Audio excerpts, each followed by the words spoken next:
आशिका तामाङको यो शैली तपाईँलाई कस्तो लाग्यो? तपाईँको प्रतिक्रिया लेख्नुहोला। माननीय आशिका तामाङले हिजो असाढ 15 गते यसरी धान रोप्नु भएको छ। सडकमा गीत गाउँदै धान रोपेर सरकारको कामप्रति आपत्ति जनाउनु भएको छ। हेर्नुहोस् त, हो यो एउटा राम्रो निर्णय हो। सरकारको विरोध गर्नुपर्छ। सरकारले यदि समयको अवधिभित्र काम नगरेको खण्डमा विरोध गर्नुपर्छ।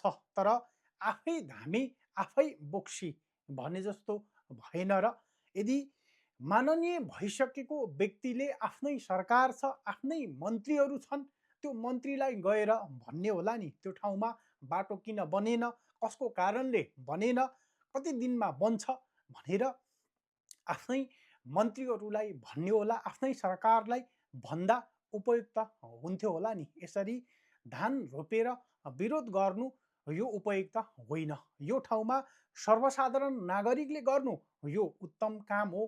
सरकारको विरोध गर्न पाइन्छ।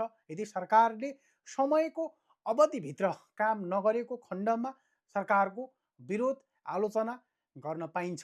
तर एकजना माननीय जो आफ्नै सरकार छ, आफ्नै मन्त्रीहरू छन्, तर उनले नै तपाईँको यसरी सडकमा धान रोपेर विरोध गर्नु यो कतिको उपयुक्त छ त? तपाईँको प्रतिक्रिया लेख्नुहोला।